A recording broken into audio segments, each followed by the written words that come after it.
Did Ryan Rocco and Rebecca Lobo just publicly call out the WNBA refs, on national television no less? What was supposed to be routine game commentary turned into a full-blown truth bomb about how Caitlin Clark gets clobbered game after game, while the refs act like they're officiating a weekend pickup run. No calls, no awareness, no accountability. When your own broadcast crew starts sounding the alarm live on air, it's officially a 5-alarm fire. This wasn't color commentary. It was a straight-up on-air intervention. The message couldn't be louder. This cannot keep happening. So let's hit rewind and break it down. Play by painful play. It's not like Caitlin Clark is the only one taking hits, but somehow she's always the one getting demolished without consequence. It's become so predictable it might as well be scheduled. Caitlin gets whacked, refs shrug, fans scream into the void. And yet, the league continues like it's business as usual. Social media is practically hosting a meme contest titled, "What Will Caitlin Survive Tonight?"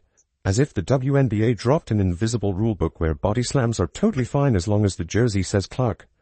We're watching more WWE than basketball these days, and still, no whistle, just bruises and broadcast disbelief. Sure, all players deal with contact.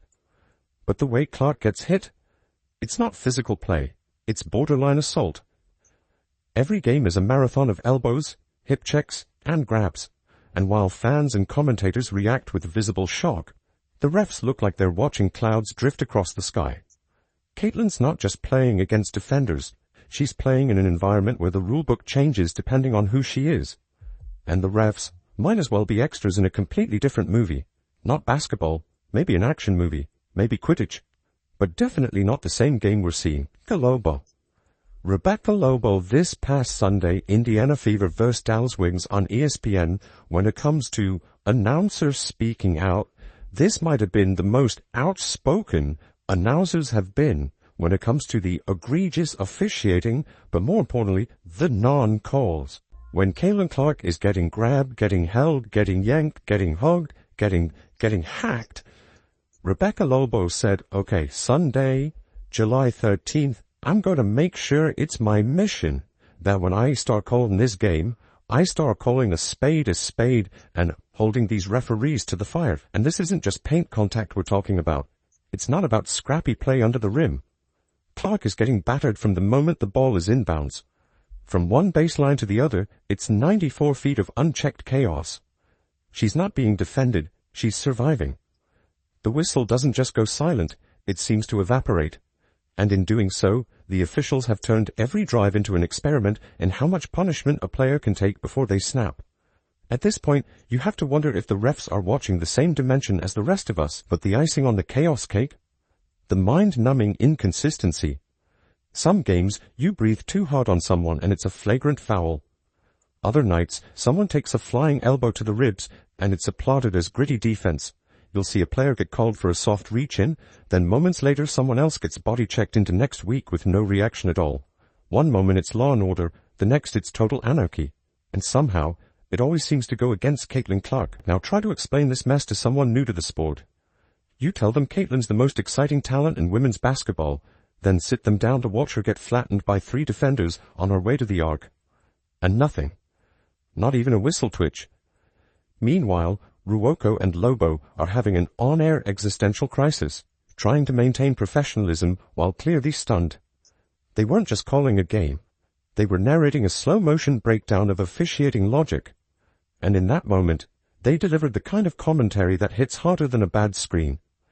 They stopped glossing over the chaos and simply said what we've all been thinking. This is absurd. It's crazy how Caitlin Clark does not get her foul calls pointed out when they are actually fouling her left and right, all the way from half court all the way down to the basketball hoop.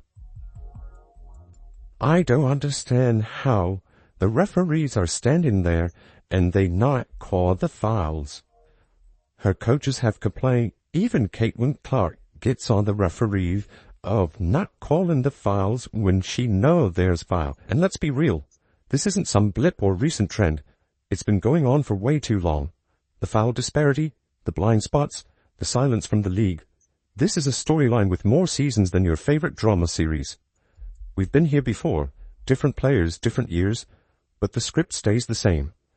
And now that it's happening on national TV in HD with top-tier commentary teams sounding the alarm, the WNBA can't act surprised anymore. This is a crisis broadcast in real time. Make no mistake, the league knows exactly what's happening. They've got access to every camera angle imaginable. Every play is logged, clipped, and analyzed. This isn't some unsolvable mystery buried under piles of footage. It's blatant. The officials aren't missing things. They're letting things slide. And the solution isn't complicated. Call the game fairly, train the refs better, create clear, enforceable standards. If you can mic up coaches and players, you can sure as hell hold officials accountable. Or at the very least, call the obvious fouls. We're not asking for a miracle. We're asking for the basics. And it's infuriating because the league is simultaneously pushing for more eyes, more respect, more relevance, while allowing this madness to continue. They say they want growth, that they're ready for the spotlight.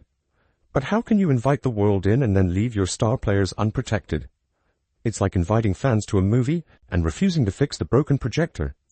The product suffers, and so does the perception. And right now, the perception is that Caitlin Clark has to survive a gauntlet every night while the refs keep pretending it's all part of the show. You watch Caitlin Clark fighting through triple teams, arms flailing, sneakers screeching on the floor, taking hit after hit, while the referee stands just a few feet away, blinking like they're waiting for divine confirmation before using the whistle. The broadcast cuts to a close-up as Caitlin gets shoved into the scorer's table like a crash test dummy. Everyone sees it, fans wince, commentators react, and replays show every brutal moment in slow motion. Still, no whistle. Maybe the refs got earbuds in. Maybe they're doing a silent protest. Who knows? And no, this isn't about asking for star treatment. It's about expecting the bare minimum from the people officiating the game. You shouldn't need to wrap her and bubble wrap her, slap a giant, handle with care sign on her back. Just call the game fairly, that's it. Because right now, watching Caitlin play feels more like a haunted house experience. Something's always jumping out at her, and the refs act like they saw a shadow and not a full-body takedown. Some nights, random fans on Twitter could do a better job refereeing than the actual crew. Caitlin Clark does not have a special whistle in the WNBA, unlike some other players. A'ja Wilson? Every time you touch A'ja Wilson, she's going for the free throw line, and the announcers definitely will say she's one player that gets a fouls called on her as she goes for that free throw line. Brianna Stewart, she gets a lot of foul call. Let's be clear, Caitlin Clark isn't some bench warmer. She's the #1 pick, the face of the league, the reason half these arenas are sold out. And yet, she's officiated like an anonymous walk-on who snuck into the lineup. The calls she doesn't get are baffling. It's not even about giving her an edge. It's about making sure the game doesn't become a joke. You can't promote growth and equality on one hand while letting your star players get slammed without consequence on the other. Pick a message, preferably one that includes enforcing basic rules. The most telling part, the announcers are now the ones forced to speak up. When the people calling the game start breaking character and openly questioning the officiating, it's a massive red flag. They're not supposed to say the quiet part out loud, but they're doing it anyway, because what else can they do? Caitlin gets bodied mid-play, and the silence from the officials is deafening. You start to wonder, will she get thrown into a folding chair this time? Will someone deck her and still get rewarded with free throws? It's become a joke, and the punchline is always the same. No call.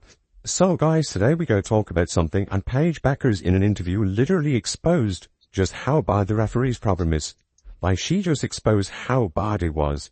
In a pre-game interview for the game, I couldn't find the audio part of it, but Ryan Rocco literally said she had to forget.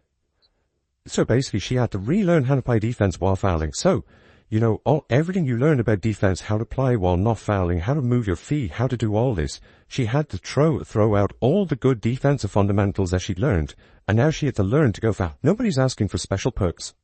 All fans want is consistency. If one player gets a whistle for a bump, then so should the next. Even if that next player has 3 shoe deals and a billboard in Times Square. You can't just let people hack Caitlin like it's a wrestling match and pretend it's letting them play. That's not letting them play. That's letting them get punished for being good. And here we are, again. Another game where Caitlin spends more time on the floor than on her feet, getting knocked around like she's in a demolition derby while the refs act like they're watching interpretive dance. At this point, even the broadcast team is over it. The clips are everywhere, fans are outraged, and the league, still quiet. But it's gone beyond just missed calls. It's starting to look intentional when Rebecca Lobo, former player, current analyst, and generally neutral observer, starts throwing subtle shade at the refs. You know something's up. She's not out there looking to stir controversy. If she's talking, it means it's bad. And then there's Ryan Rwako, trying to stay professional but clearly shocked by what he's seeing. You can hear it in his reactions, those split-second stammers, those careful uhs and wows. They're doing commentary gymnastics to not lose their jobs while still acknowledging the absurdity. And Lobo. She's reached her breaking point. This is someone who usually sounds like she's reading a bedtime story even in the tensest moments. But now she's openly pointing out that Caitlin's getting mauled and no one's blowing the whistle. She's not just commenting anymore, she's documenting.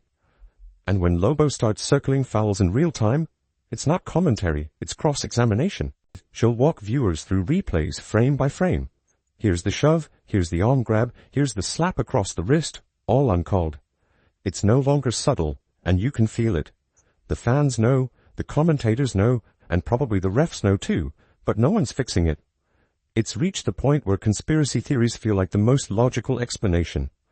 Like maybe there was some secret memo passed around. Don't give Caitlin the calls, make her earn it the hard way. The bizarre part, this didn't happen in college.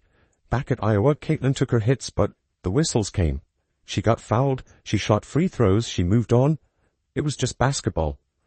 Now, she gets flattened, gets up, and somehow ends up apologizing for existing in the same airspace as someone's elbow. The difference is too sharp to be random. It's like there's a different set of rules being applied every night, in every arena.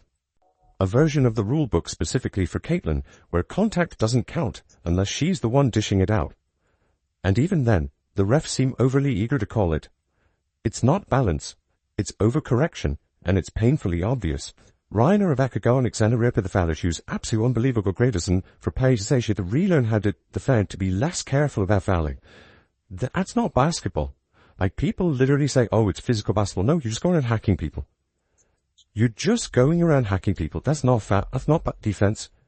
Going around hacking people. Genuinely. Going around hacking people is not, it's not defense. That's not defense. Rebecca Lobo wouldn't be calling this out unless it was undeniable. When she starts describing how Caitlin's being bumped, grabbed, and shoved like it's part of a choreographed routine, she's not exaggerating. She's making a case. And fans are backing her up. Every highlight reel is basically a blooper reel of officiating fails. And while the league stays silent, Lobo continues to calmly underline, bold, and highlight every missed call on national television. She's not ranting, she's reporting. And it's damning. At this point, it's a full-blown standoff.